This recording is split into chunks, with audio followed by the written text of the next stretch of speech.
They said Malik James was always around trouble.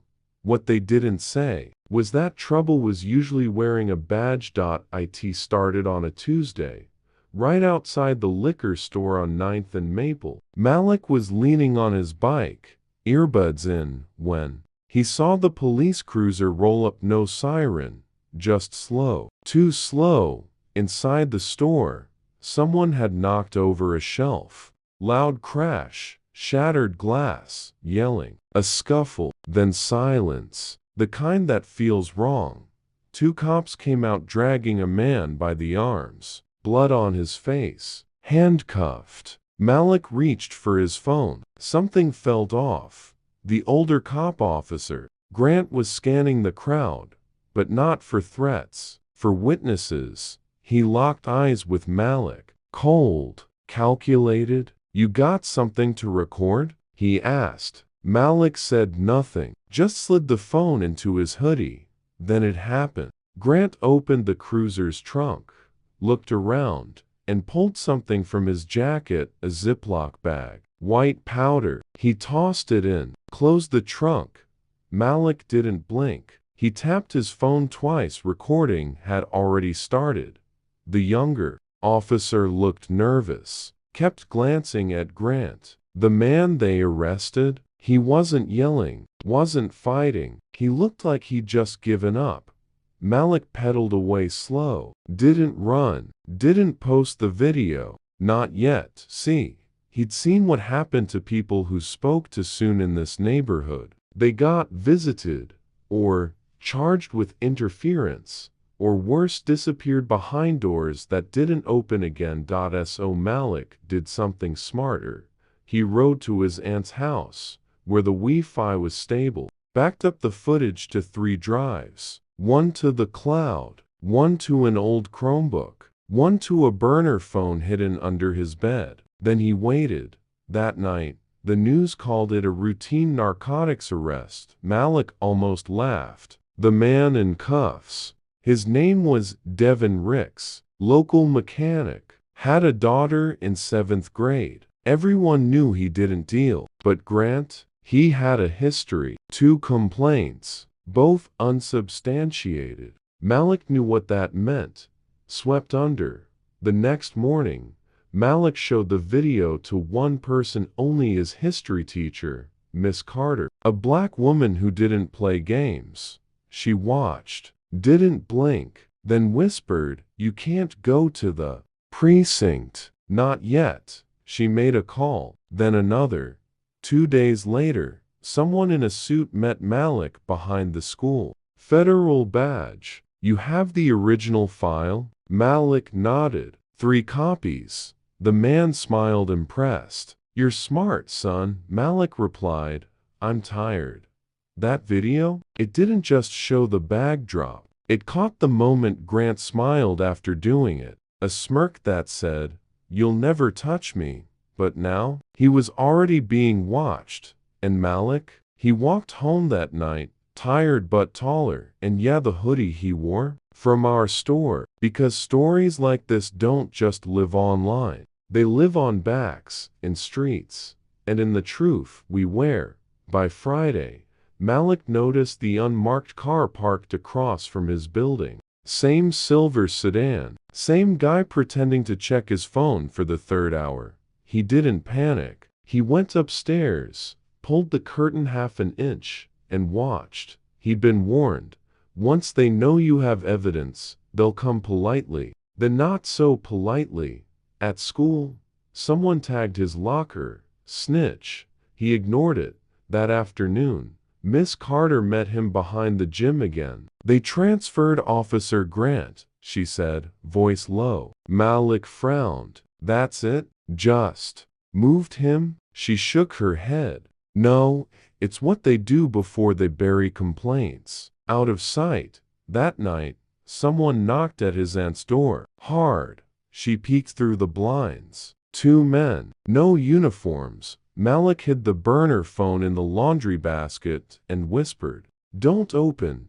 But his aunt was already at the door, voice loud and defiant. "You got a warrant?" They didn't. They left. By Monday, The story was getting harder to hide. One of the agents Malik met had leaked the video anonymously to a journalist, and now it was online. Blurry, shaky, but clear enough to see the truth. Officer Grant planting the drugs. The smirk. The trunk slam. It went viral. Within hours, media vans swarmed the precinct. Grant was suspended pending investigation, but Malik knew that meant nothing until it hit court, and that's when the real fear started. His aunt's tires got slashed. Someone posted his home address online. His little cousin got followed walking home. Malik didn't sleep, didn't eat much either, but he didn't back down. He printed the video frame by frame, delivered it to the public defender representing Devin Ricks, the man who'd been arrested. Turns out, Devin's daughter Layla had been recording too. From inside the store, different angle, same scene, they matched. 2 teens, 2 phones, 1 truth. Malik stood outside the courthouse 2 days later as Devin walked free. Reporters rushed Malik. One asked, "Why risk everything?" He looked straight into the lens. "Because if you let them erase one man, next time, it's you." Pause. "And because silence never saved us. Truth did." He didn't say more, just pulled his hoodie tighter and walked off. That same hoodie? Yeah, you guessed it. Ours. Black. Bold. Unbroken. And right now, it's not just about looking good. It's about standing for something. You can find it in our merch store. For everyone who refuses to stay quiet. The courthouse hallway buzzed with whispers. Reporters hovered like bees. Lawyers passed by in silence. And Malik sat alone, hood up, hands clenched. Inside that courtroom, they were about to decide whether Officer Grant would walk free. The video was damning, but Grant's lawyer was slick. Polished shoes, polished lies. He claimed the footage was manipulated, said Malik had a vendetta, called Devin a known offender. Same script, different day. Then they called Malik to the stand. As he stepped forward, the officer stared him down, cold, hollow eyes. Not fear, arrogance. The prosecutor asked simple questions. Malik answered clear, steady. Then came the defense. "You claim to have recorded this incident from inside the store, correct?" Malik nodded. "But the angle looks like it came from across the street." Pause. He could feel it, the trap being laid.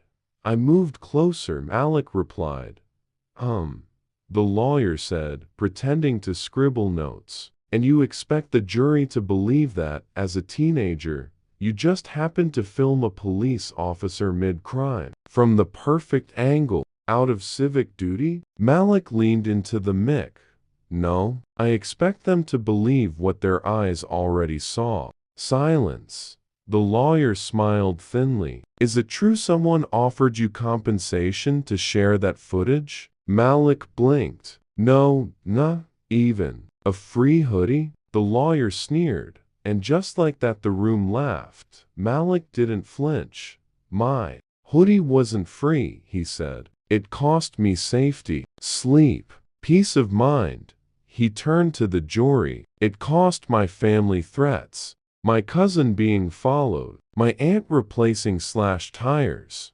Now they were listening again.